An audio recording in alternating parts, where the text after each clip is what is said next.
Assalomu alaykum aziz birodarlarim. Videoni keng tarqalishi uchun like bosishni unutmang.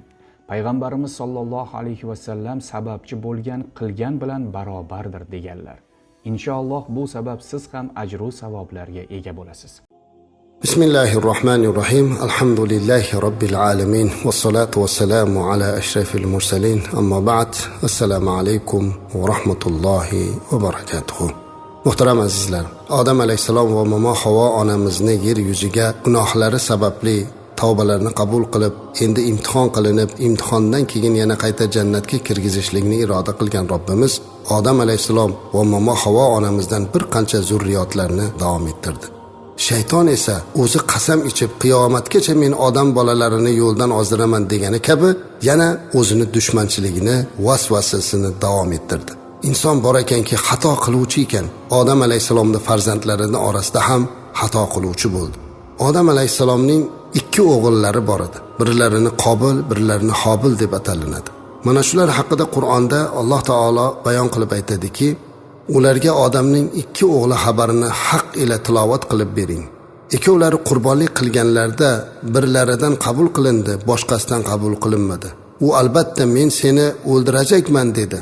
Birisi albatta Alloh taqvodorlardangina qabul qiladi. Agar sen meni o'ldirish uchun qo'l ko'tarsang, men seni o'ldirish uchun qo'l ko'tarmasman. Men albatta olamlarning Robbisi Allohdan qo'rqaman. Men albatta mening ham gunohimni, o'zingni ham gunohingni olib ketishingni, shu sababdan do'zax ahlidan bo'lishingni xohlamayman.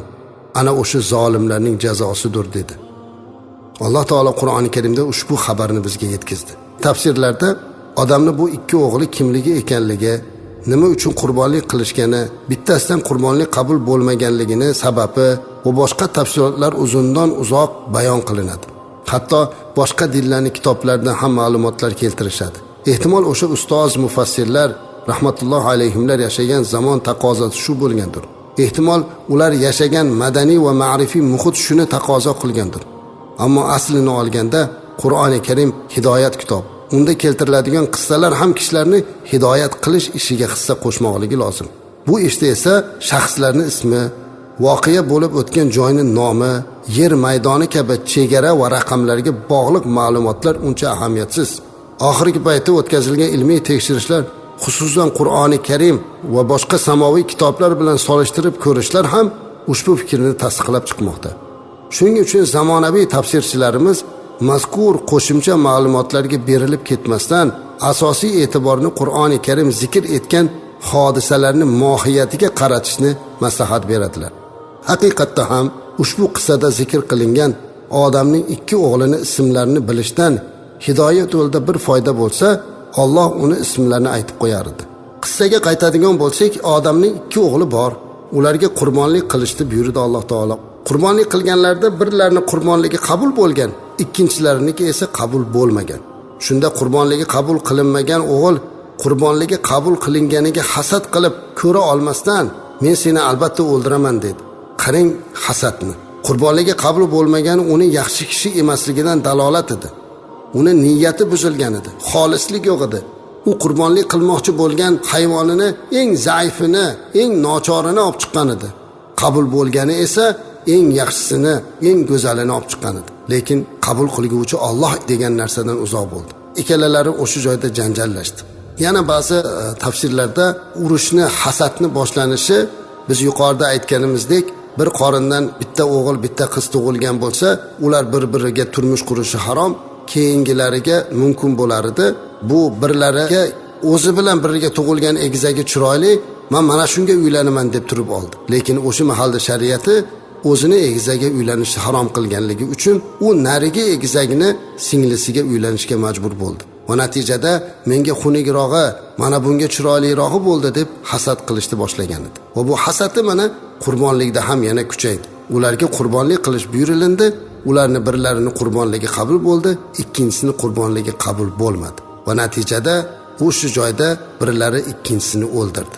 Payg'ambarimiz alayhisolatu vassalam o'shuning uchun kim hayotda bitta yomon ishni tatbiq qilar ekan, kim o'sha ishni qilsa birinchi boshlab bergan odamga gunoh yoziladi degan. Birinchi bo'lib Odam alayhisalomning o'g'li o'z birodari akasini o'ldirdi. Qotillik insoniyatda birinchi bo'lib o'sha davrdan boshlandi azizlar.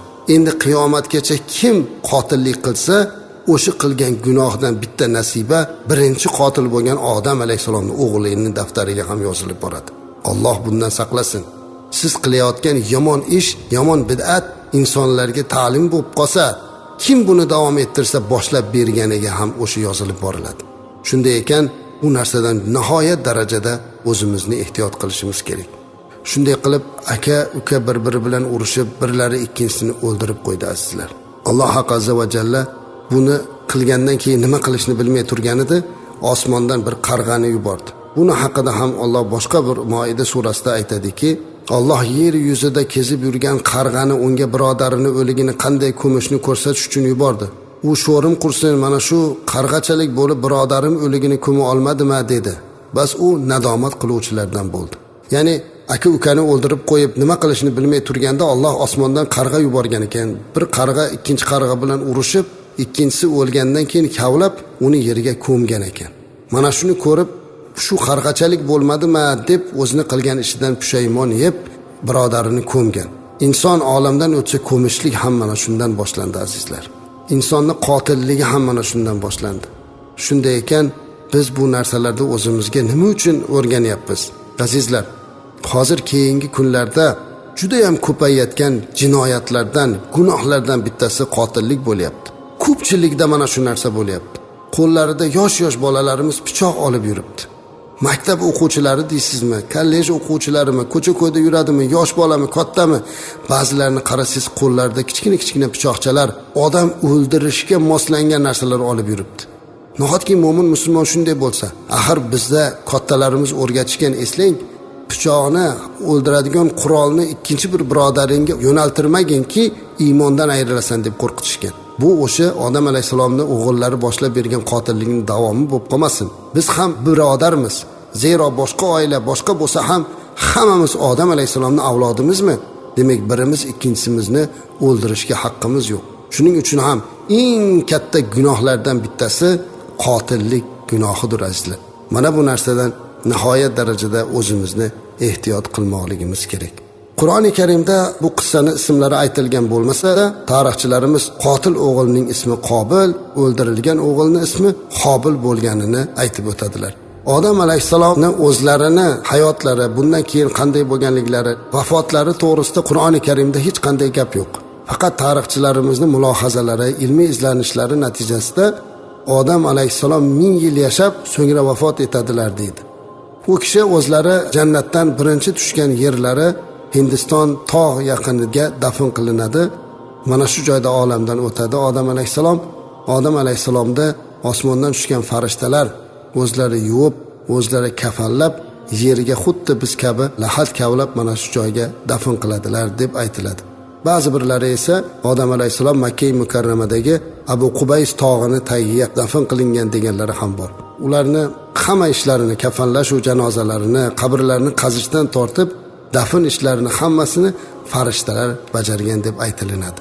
Bobomiz Odam alayhisalom yer yuzini birinchi insoni, birinchi bashariyatning otasi sifatida bu dunyoga yuborilgan ekan, azizlar, oldilariga bitta maqsad qo'yilgan edi: yerni obod qilishlik va Alloh azza va jallaning buyrug'i bo'yicha hayot kechirib, jannatga qaytib kirishlik imkoniyatini qo'lga kiritmoq uchun. Siz bilan biz ham azizlar bu dunyoga xuddi shu maqsadda kelganmiz. Bu darvozadan kirdik. Ikkinchi darvozadan esa mo'minlarga va'da qilingan jannat darvozasini ochib kirib ketishlik uchun harakatimizni davom ettirmoqligimiz kerak. Alloh bizlarni vaqtincha bir darvozadan kirib ikkinchi darvozadan chiqib ketadigan, bir bekatga o'xshatilgan, bir soyada o'tirib dam olib o'tib ketadigangina yo'lga o'xshatilgan bu yolg'onchi vaqtincha dunyoda zulm va sitamlardan, gunoh va isyonlardan xoli bo'lib, iymon va taqvoda yashab o'tmoqligimizni nasib qilsin. Assalomu alaykum va rahmatullohi va barakatuh.